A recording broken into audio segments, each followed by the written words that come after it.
What's up, everyone? Welcome back to NYU Grads Daily Podcast. It's Wednesday, September 20th, after market hours. Today was a hectic day. I don't know if you saw at 2:30, God was on television talking about what they're going to do with rates in the next coming months. Um, I'm kidding, obviously. Today was Fed rate decision day, and that's pretty much all everyone was waiting for. But we had a lot of ugly action during the day, which I'll cover. But let's jump right into this. Um, Gosh, I don't even know where to start. Um, if I had to summarize Powell's interview, basically he was taking away the baseline case of a soft landing. So this was bad news in that everyone is basically expecting the Fed and this one man, Jerome Powell, to orchestrate a soft landing, which I think is kind of asinine when you take a look at all the contributing factors of inflation, you know, lower rates and going to zero and ZERP was the cause. Now, the Fed was not alone in going to zero, right? Everyone was behind it, whether it was Wall Street, the administration, anyone who has a vested interest for stocks to rise, all are culpable. The saying is that there is a Fed put. If you've never heard of that term, it's basically, hey, no matter what happens in the market, the Fed got our back, and they will bail out the banks, as they did with SVB and the others. They will bail out all the automakers and banks back in 2008, and the airlines. The Fed's just never going to let anything fail. So that's the whole FOMO trade, YOLO trade, diamond hands trade, all of that meme stuff happened under the Fed's tutelage of going to zero. So now that Jerome Powell is stating that his hero, Volcker, killed inflation in the 80s, so he's trying to do the same, is kind of ironic because he and his friends caused the inflation. So I think that's kind of funny. But the baseline case of a soft landing is no longer a baseline case. So that was like a moment during the interview. There are more yays than nays for a November rate hike one more time before the new year. And there wasn't much talk about, I'll be easy on rates next year in 2024. We need data. And that's another thing. They have all the data. Are you telling me that they need to wait for data? Like, they're looking at the rear view mirror to drive forward? I don't understand. Anyway, it was whatever happened in the interview and in the notes, it was seen as very bearish. As soon as the FOMC rate decision came out at 2 o'clock, there was a slight sell-off, but it stopped. The bleeding stopped around 44.80 on the S&P futures. And then it started to spike and fight its way to 4,500 before Powell went on the podium to talk. But as soon as he opened his mouth and started talking, the market sold off all the way to the close. And even after he finished talking, it sold off. It was just a very deep sell-off across indices, across tech. Pretty much everything was red today. Looking at the SPY chart, the S&P 500 ETF SPY, SPY, and I'll post all these charts in the show notes. If we break 437, which I believe is the high volume node or the area of heaviest volume where people traded shares of SPY, if we break 437, we're going to take the elevator to about 420 to 430 range. And if that trend line that goes back to all the way to end of October of last year, if that trend line does not hold, we are going lower. How low, I don't know. But that is a clear break down of the recent breakout of like 415 on the SPY. And we will seek a new area where buyers and sellers agree upon trading. I don't know where that's going to be. We all have to watch it. Anyone that says that they can accurately forecast where markets are going, I would take it with a grain of salt. So when I'm saying that if we break 437, I'm not randomly picking that number. There's a reason. And if we break 437, I'm saying logically we are going to test that trend line from back in October, which is around that 428 range. But stocks usually don't stop on a dime. Sometimes they do, dealing with Fibonacci trend lines and retracements. But with this trend line, I don't think it's going to be a to the penny type test. I think we're going to overshoot if we go down there, because when people are panic selling, it's not going to just oversold can become even more oversold. So that's a number to watch out for. Looking across all sectors today, pretty much everything was red. The ones that were positive, we're talking like consumer defensive, was up 0.13%. Utilities up 0.13%. Real estate up 0.07%. Okay?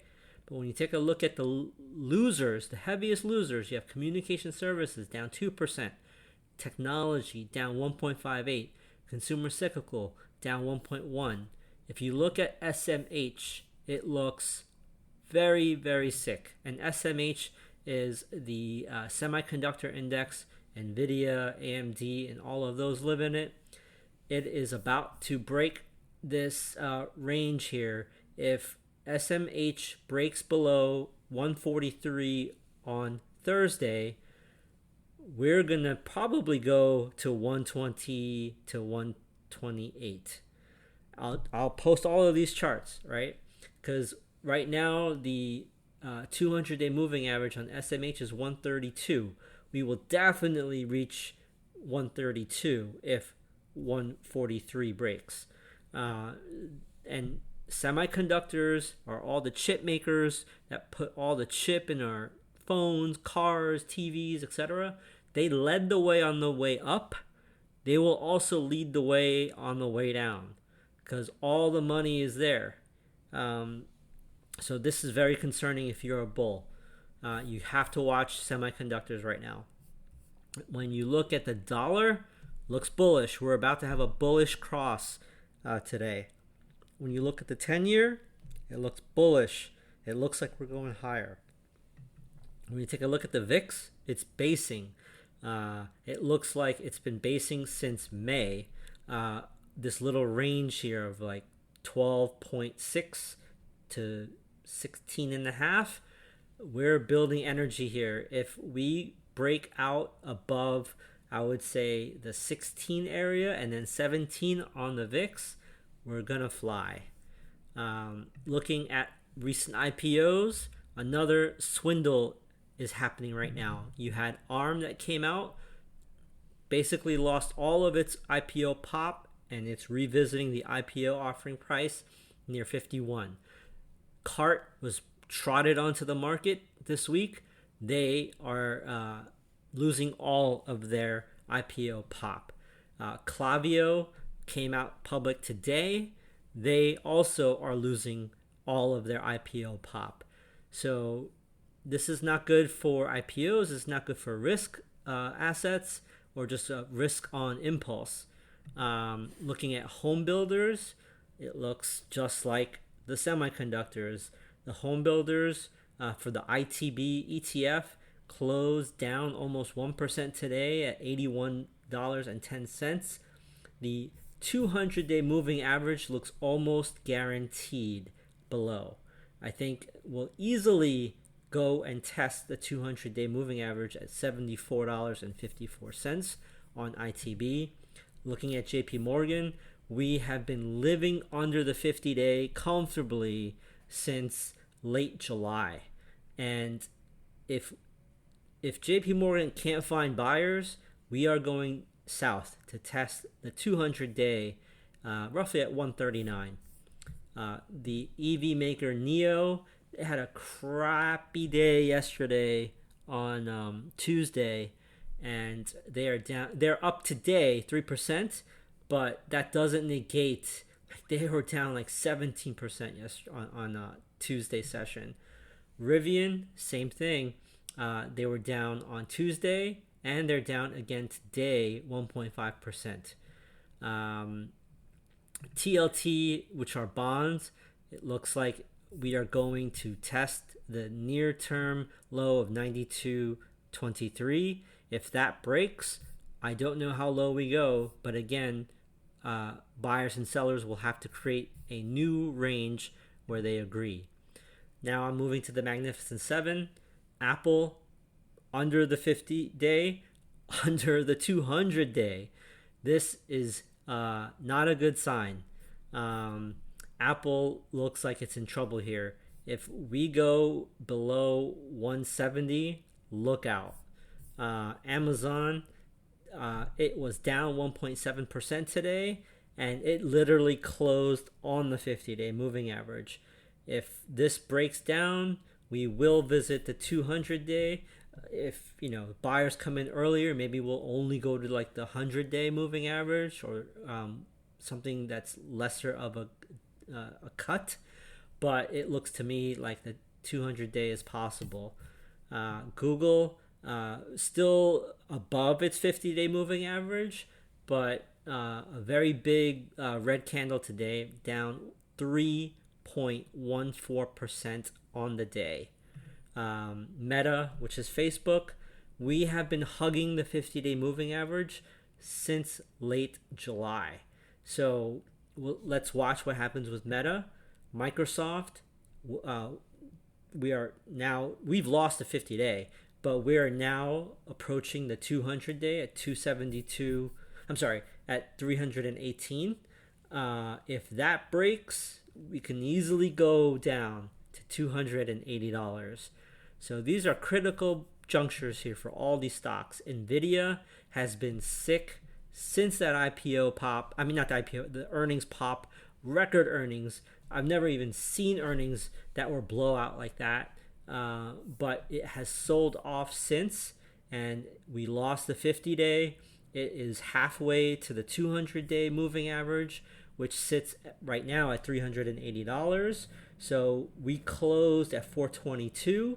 So there's a chance that we may lose 40 points here on Nvidia moving forward. And then Tesla, it's still above the 50-day moving average. We closed down today 1.48%. We are just at the 50-day. I mean, we're really close. So the 50-day moving average on Tesla is 256. We closed at 262. So a hair away from the 50-day moving average. Let's see what else has been strong lately. Adobe has been strong. Let me look at how it closed today. Adobe closed down 1%.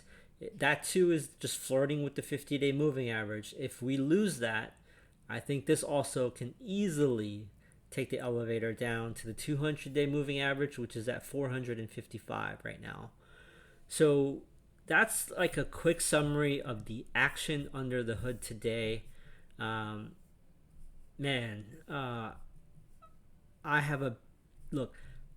I'm not going to forecast what's going to happen, but what I believe is that how we end the rest of this week, how we close on Friday, the 22nd, is going to set the tone for the rest of the year.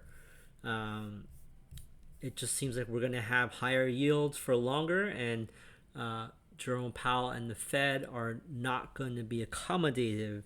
And it seems like up until now, no one believed them that they would keep raising rates or keep them high.